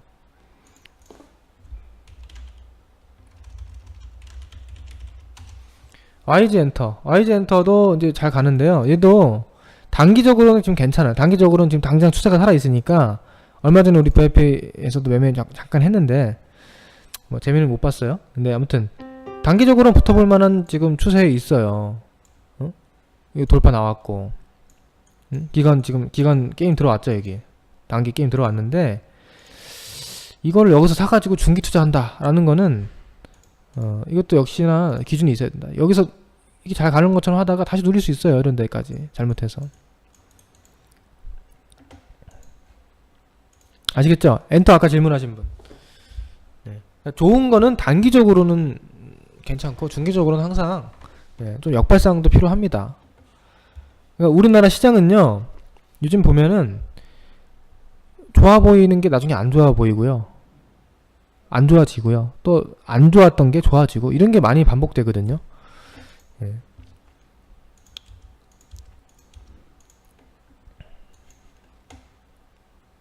그 맨날 안 좋은 거 팔고, 그래서 여기서 좋아 보일 때, 여기 좋아 보일 때잖아, 여기서. 여기 좋아 보이죠? 여기 좋아 보이잖아, 여기서. 여기 안 좋아 보이죠? 안 좋아 보이죠? 다시 여기 좋아 보이죠, 이런데. 이런데 보면 좋아 보이잖아, 이게 모양이. 여기 안 좋아 보이고. 또 여기 좋아 보이는 거야. 항상 이게 사람이 잘못하면 이 고점 매도하고 고점 매수하고 저점 매도하게 될 수 있어요. 잘못하면 맨날 반대로. 그래서 이런 것들도 항상 잘 가는 종목들은, 최근에 많이 오른 종목들은 항상 그런 생각을 갖고 매매하셔야 됩니다. 여기서 잘 가는 종목이 정말 더 잘 가는 경우도 있어요, 당연히. 근데 우리가 그런 것만 너무 봐서 그래요. 여러분들이 잘 가던 종목만 보니까 다 잘 가는 것처럼 보이죠? 그런 종목 2000개 중에 몇 개 없는 거예요. 아시겠죠? 오늘 아까 전에 채팅방에서 어떤 분이 질문하신 게 삼형화학이었나? 이거 아까 채팅방에서 종목 상담할 때 직접 보신 분 계세요? 아까 삼형화학이 이런 모양이었는데, 아까 여기였죠, 여기 이런 자리. 1120원 막 이럴 때였어요. 이런 자리에서 이거 매수해도 되는지 질문을 하시더라고요. 위험하다고 말씀드렸어요. 이런 거는 물론 더 갈 수 있는데, 더 가봐야 조금밖에 못 먹는다. 그리고 빠지면 많이 빠질 수 있다. 근데 손절 못하면 크게 당한다. 이거 딱 봐요. 나 그 다음에 보지도 않았는데 지금 처음 본 건데, 아까 샀으면 마이너스 11% 바로 당하잖아요. 그냥 2시간 만에. 응? 그러니까 이렇게 뭐라고 했냐면, 여기서부터 이틀 만에 66% 올라온 거거든요. 여기서 이거 66% 이틀 만에 올라온 종목 사는 게 말이 됩니까? 더 가면 어쩔 거야. 하면 안 되지. 그러니까 좀 우리 채팅방에 계신 초보자분들 보면은 이런 분들이 간혹 계세요. 막 많이 올라가는 주식 따라가려고 하는 거. 좀 조심해야 돼요.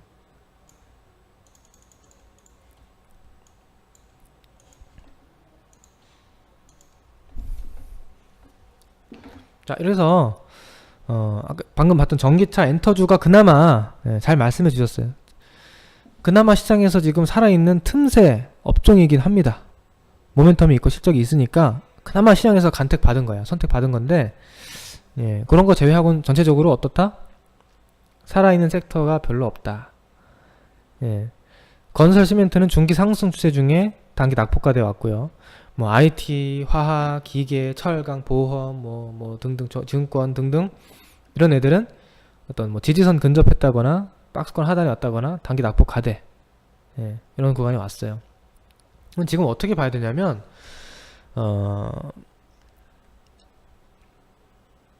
이럴 때는, 시장이 빠질 때는 다 같이 빠질 수밖에 없는 거고, 가치 대비해서 과도하게 하락한 종목 있잖아요. 싼 종목.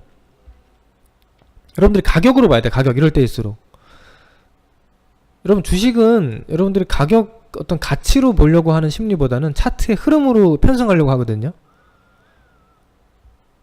여러분, 예를 들어 삼겹살이 한 근에 얼마입니까, 요즘에? 응? 삼겹살 한 근에 얼마죠?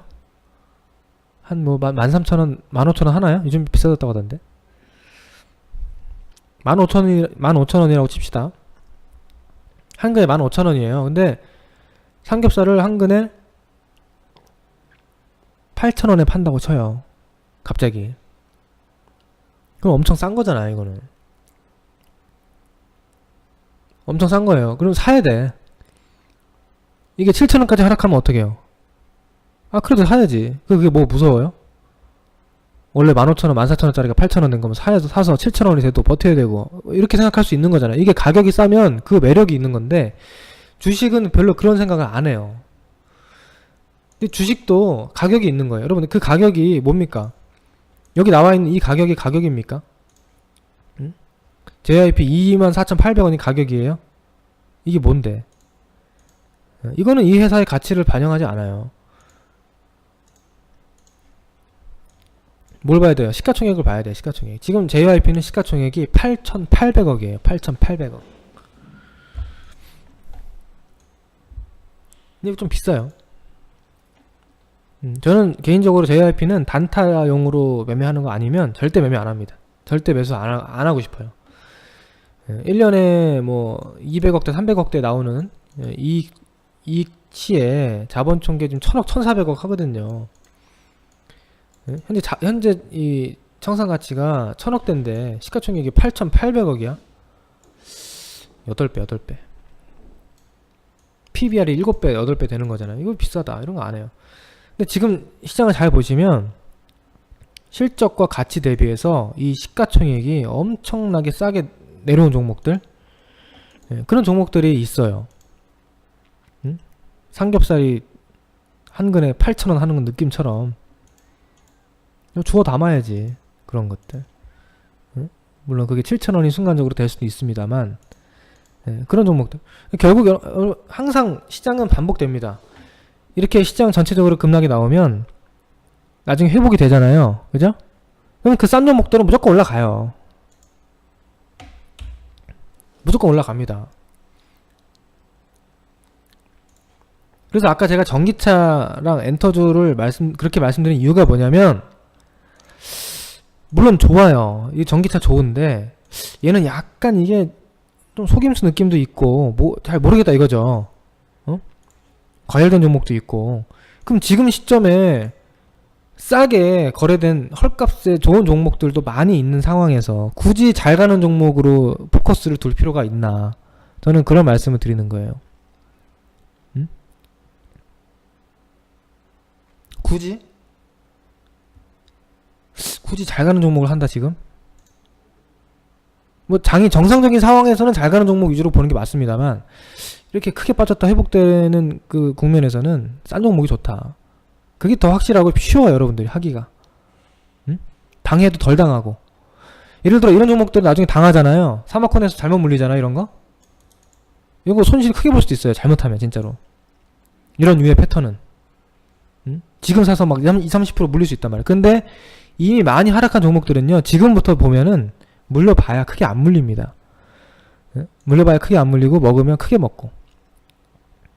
자, 이해되시면 3번.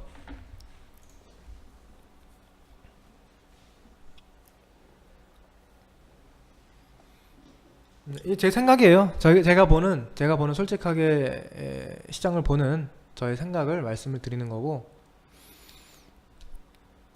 뭐 판단은 여러분들의 몫이죠. 오늘 뭐 제가 준비한 내용들은 대충 이 정도까지만 준비를 했고요.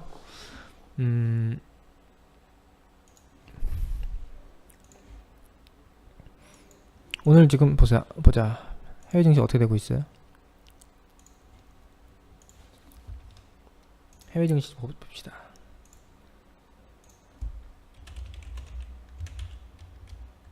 뭐 질문 혹시 있어요?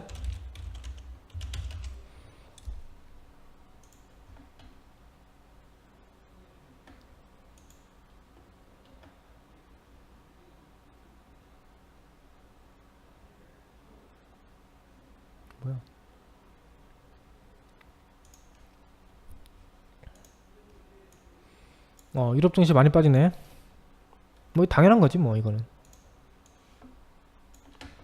지금 독일 증시가 마이너스 1.3%. 예. 독일도 보세요. 여기 쭉 급락하고 나서 어제까지 반등하고 저항 받을 자리에서 딱 걸린 거예요, 이거. 예, 저항 받을 자리 걸리고 눌리고 있는 거죠. 이 코스닥이랑 비슷하죠, 지금 느낌이. 어때요? 지금 독일 차트가 코스닥이랑 거의 비슷한 모양이에요. 예. 그러니까 오늘 우리나라는 뭘 한 겁니까? 오늘 우리나라는 미국과 독일 증시, 유럽 증시 하락할 가능성을 미리 선반영한 거죠. 우리나라가 날짜가 빠르잖아요.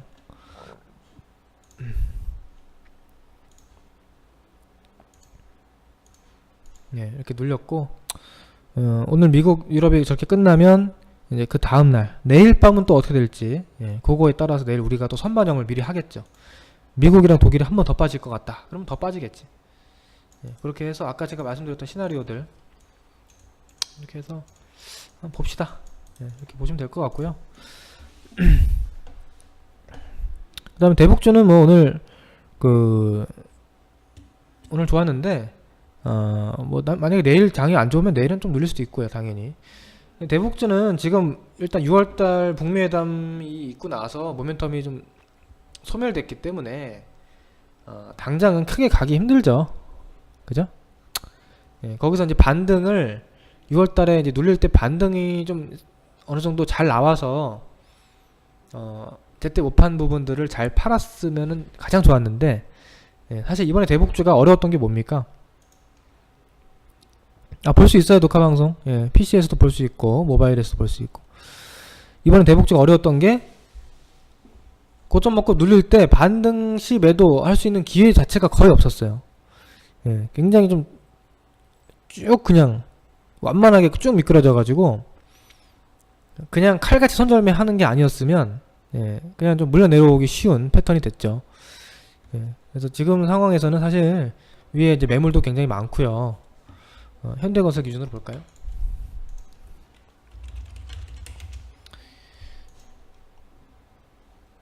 여기 눌러 내려올 때 여기서 반등도 하면 이 정도 주고 뭐 이렇게 이런 식으로 좀 파동을 그리면서 왔으면 뭐 좀 주고 뭐 다시 사고 이런 대응이 될 텐데 조금 그나마 현대건설이 양반이지. 이 정도 반등이라도 준 게 어디야. 근데 아무튼 조금 완만하게 하고 내려와서 여기서 대응이 빨리 안 된 부분들에 대해서 빨리 대응하기가 뒤늦게는 힘들었다. 근데 여기서는 그래요? 어제 문스타님 방송이 안 보였어요? PC에서? 그럴 리가 없는데요? 그거 버그인데 그러면?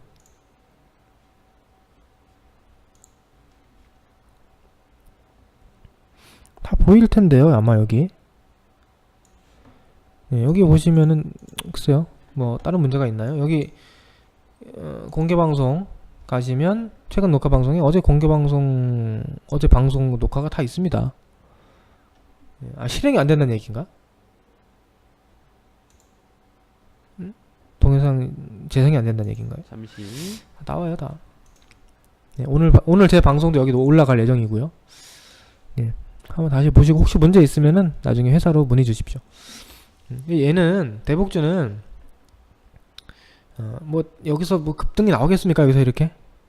이건 말이 안 되죠. 이거 이렇게 못 나와요 절대. 이렇게 나올 호재도 없고 당장. 이렇게 나오려면 어마어마한 이 매물을 다 쓸어 삼키는 매수세가 들어와야 되는데 그거 안 나오고 당분간은 좀 얘도 이제 바닥 다지기죠. 뭐 바닥 다지기. 이렇게 반등 주다가 또 저항 걸려서 눌리고 이런 왔다 갔다 하는 과정들이 있을 것 같아요. 지금 대북주 몰려 계신 분들 좀 계시죠? 저희 VIP에서도 대북주 때문에 좀 고생하는 부분이 있는데 대북주 물려 계신 분, 대북주 좀 많이 물려 있다 하시는 분 계세요?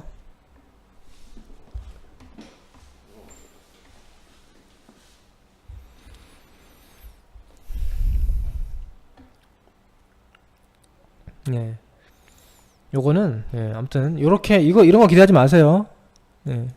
이런 거 기대하면은 본인만 힘들어. 어차피 안 돼 이런 건 지금.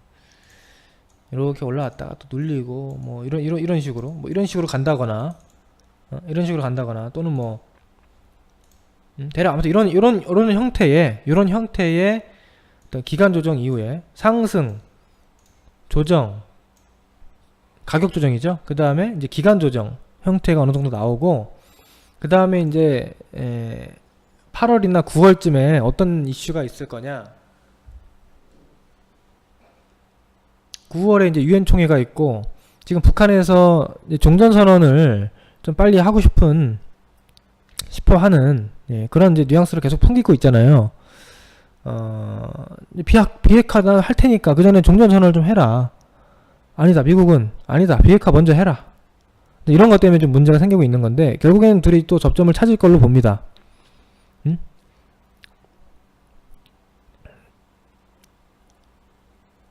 근데 둘 다 지금 시간적으로 뭐 급하지 않기 때문에 뭐 당장 내일 회담 열어서 빨리 합의하려고 하는 그런 상황은 아니잖아요. 근데 그런 것들을 이제 그렇다고 너무 또 느긋하게 시간 끌면 안 되고 한 9월 정도가 타임라인상 종전선언 가능성이 좀 있는 그런 시기고요.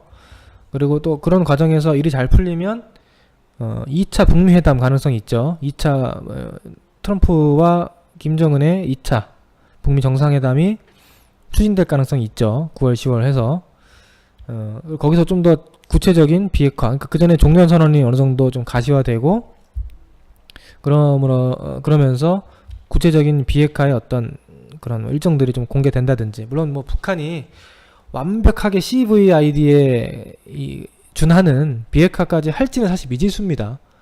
예. 근데 그걸 안 한다고 해서 뭐 북한이 그냥 핵 가지고 싸우자 이게 아니라 CVID가 아닌 이제 적정한 비핵화로 타협을 하게 되고, 미국도 이제 꼭 무조건 CVID를 요구한다고 북한이 그걸 하지는 못하니까 현실적으로 적정선의 어떤 비핵화의 어떤 그 시행을 조건으로 해서 이번 협상이 좀 진행되지 않을까 그렇게 생각해요. 그쵸. 그렇게 되면 이제 그것도 있을 수 있고, 가을쯤에 문재인 대통령이 평양으로 가는 방북, 그런 것도 이제 뭐 가을이니까 뭐 9월 정도 되겠죠. 그렇게 해서 이제 트럼프가 중간선거가 11월에 있으니까요. 아무튼 뭐 8월부터 9월 전후로, 좀 늦으면 10월까지 또 관련된 이벤트가 있을 가능성이 높습니다. 그러니까 지금은 일정이 없으니까 기대감이 없는 거고, 막상 이제 9월 며칠 날 북미 2차 회담이 일정이 잡히고, 뭐 종전선언 뭐 일정이 잡히고, 예를 들어서 뭐 문재인 대통령의 평양 방문 일정이 잡히고, 뭐 이런 식으로 이제 일정이 잡히기 시작하면 이제 반등 모멘텀이 있죠. 주가는 빠질 대로 빠졌으니까. 그런 걸 기다리는 수밖에 없어요, 지금은. 뭐 당장 7월 중에 뭐 어떻게 뭐 급등 나와가지고 탈출하고 뭐 이거는 현실적으로 쉽지는 않습니다. 자, 아시겠죠? 이것도.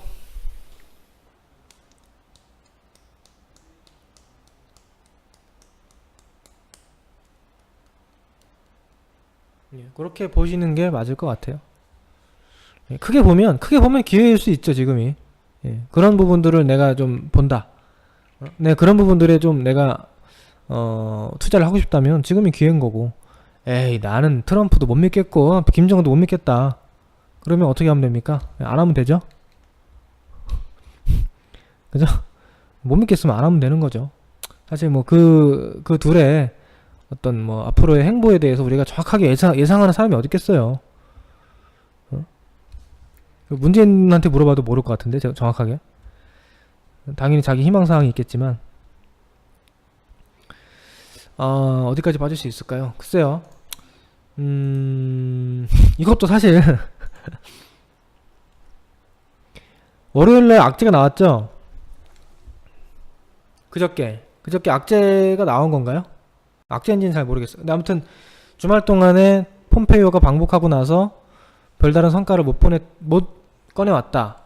그리고 북한에서 무슨 뭐 좀 실망스러운 담화문을 발표했는데, 솔직히 제가 이제 담화문 혹시 전문 보신 분 계십니까?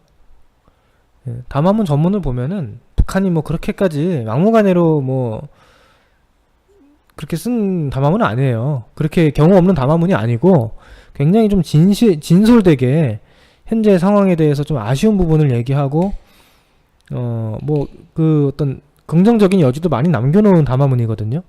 그 중간중간에 뭐 실망스럽다 또는 뭐 미국이 이렇게 하면 좀 강도적인 요구를 하고 있다, 이런 얘기 조금 그런 단어 좀 들어간 것만 부각시켜서 언론에서 헤드라인을 뽑았었던 좀 그런 게 있었던 것 같아요.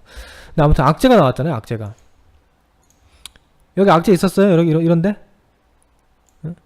여기서는 이제 북미회담 실망감으로 악재가 있었다고 한다면, 여기서부터 여기까지는 악재가 있었습니까? 악재가 없었어요. 별로 악재가 없었습니다. 그러니까 그 중간중간에 뭐 판문점에서 우리나라 남북 고위급 회담 뭐 철도 뭐 실무진 회담, 도로 실무진 회담, 삼림 실무진 회담, 이산가족 상봉 회담, 군사 회담, 뭐 이게 악재입니까? 호재지. 그런 호재들 일정들이 있는 과정에서 주가가 하락을 했단 말이에요. 예, 그러니까 희망 고문 하게 된 거죠, 결국에. 희망 고문. 근데 이번 주는 어떻게 보면은 좀 실망스러운 뉴스가 나오면서 실망 매물이 꽉 나온 거예요. 그럼 여기서 어디까지 빠질 수 있을까? 그거는 사실 저도 정확하게 모르지만 실망스러운 강력한 악재가 나오면 여기서 더 빠질 수 있는 거고요, 당연히. 예? 더 이상 이렇게 어제 그저께와 같은 어떤 그런 악재들이 안 나온다면 그저께가 저점이지.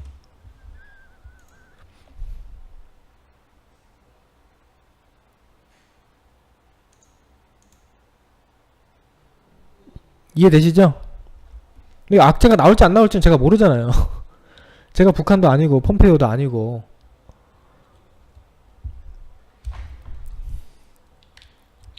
예.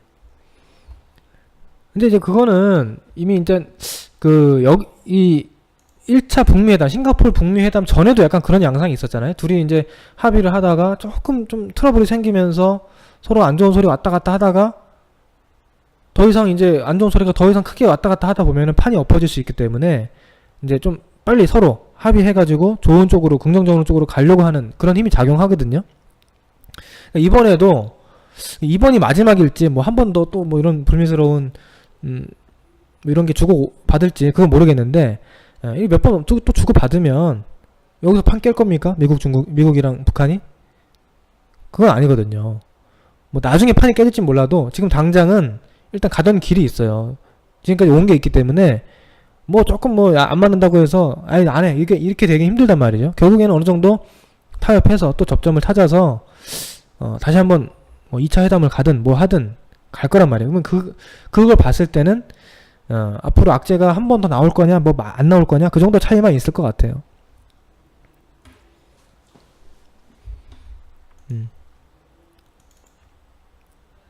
제 생각입니다.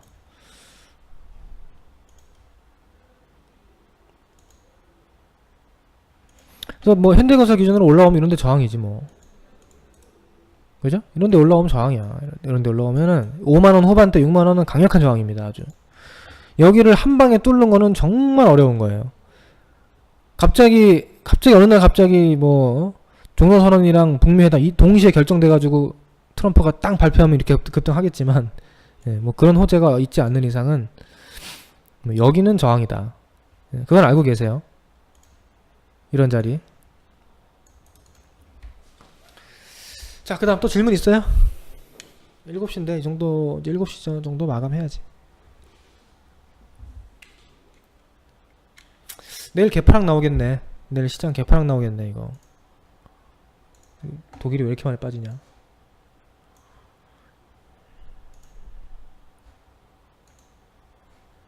질문 없네. 자, 그러면 오늘은 뭐 여기까지 하죠. 자, 그리고 제가 이제 오늘 수요일날 방송했는데요. 앞으로 진짜로 제가 예전에 말만 그랬던 것 같은데 매주 또는 한 2주에 한 번씩은 수요일마다 방송을 하려고 제가 노력을 좀 해볼 거예요. 그러니까 꼭 뭐 날 잡아서 한 달에 한 번 하는 게 아니라요. 그렇다고 매일 하긴 좀 힘들고 매주 한 번이나 2주에 한 번 정도는 제가 진짜로 한번 해볼게요 이번에. 예. 장이 좋든 안 좋든 어려우면 어려운 대로 어려움을 또 힘든 장을 같이 헤쳐나가야 되니까 그렇게 한번 해보려고 하니까요. 아무튼 제가 다음 주에 기회 되면 또 뵙도록 하겠습니다. 오늘 방송 뭐 어떻게 도움이 되셨나 모르겠습니다. 뭐 마감 인사나 좀 힘있게 해볼까요? 장도 어려운데.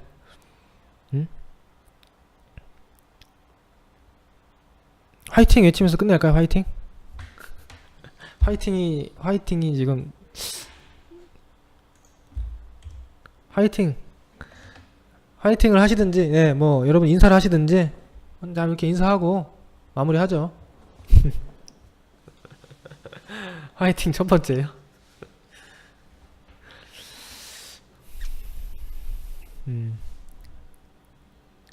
네, 감사합니다. 화이팅 하시고요, 여러분들. 그, 또 조금이라도 여러분들께 힘을 드리는 또 설명을 좀 해드리고 싶은 생각이 들어서 내일 개파락 출발을 올라갈지 안 올라갈지는 봐야죠. 예, 그거를 지금 제가 하루 전에 미리 예상하는 거는 좀 무모하고요. 아침 흐름 봅시다. 네, 여러분 주식은요 원래 물렸다가 수익 나는 거예요, 여러분들. 응?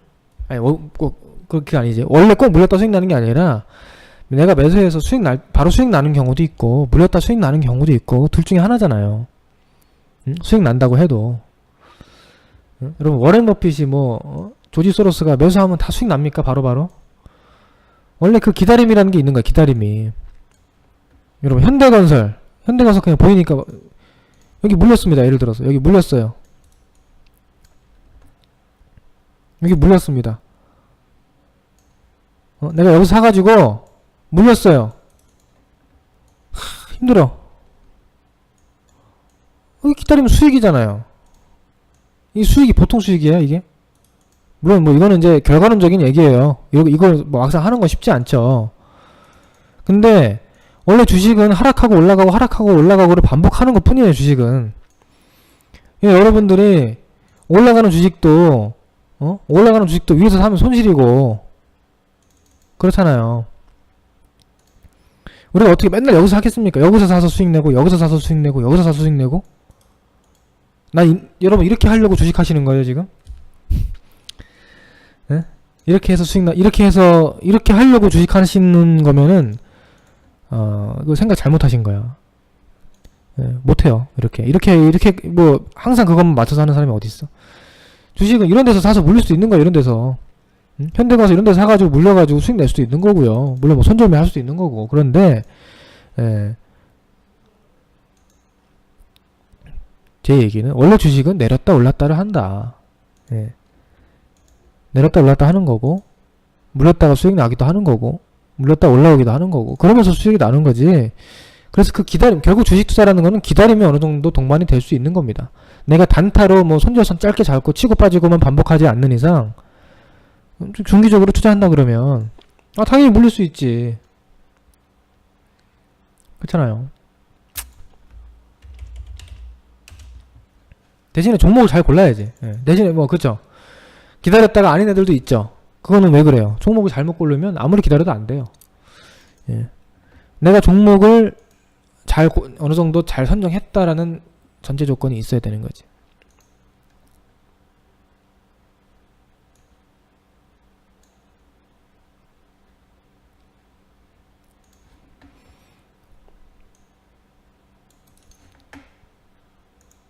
자, 이런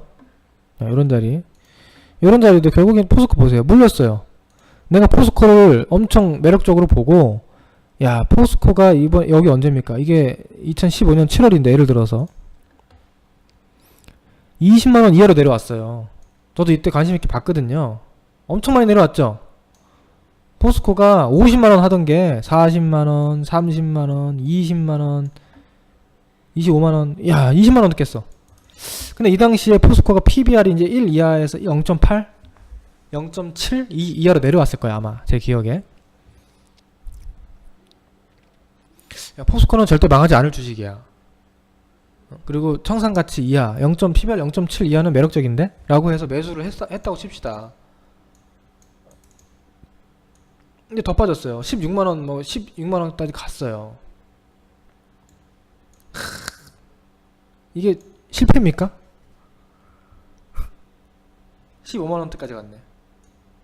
나는 주식 투자를 못하고 실패한 겁니까 이게? 그건 아니거든요. 물론 어떤 사람한테는 실패할 수도 있어요.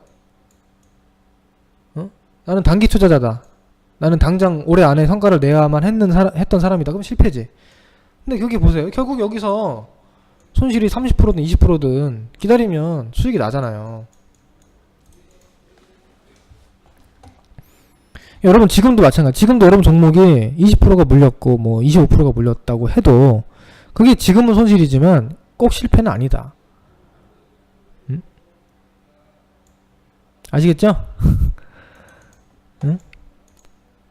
어떻게 우리가 여러분 아무리 여러분 평생 주식 공부를 해도 여기서 사는 기법은 여기서 안 사다가 여기서 절대 저점이 아니라고 생각하고 딱 이 자리에서 여긴 진짜 저점이라고 생각해서 사는 이 기법이라는 거는 없습니다, 이 세상에. 맞죠? 원래 주식은 이런 데서 물렸다가 수익 날 수도 있는 거예요. 그렇게 생각을 하세요. 그런 식으로 좀 마인드 컨트롤 좀 하시고 내가 지금 가지고 있는 주식이 정말 가능성이 없는 주식인지, 그래도 좀 시간이 지나면, 그렇다고 시간이 뭐 2년 3년 기다리라는 얘기가 아니고, 그래도 올 하반기에 시장이 회복되면 가능성이 있는 주식인지, 모멘텀이 있는지 뭐 이런 것들 보면서 기다린다면 기다려야 된다. 그래서 제가 하는 얘기가 뭐라고요? 잘 버틸 거면 잘 버텨야 된다. 안 버틸 거면 빨리 팔고, 버틸 거면, 이왕 버틸 거면 잘 버티세요. 자, 힘내시고요. 다음 방송에서 뵙겠습니다.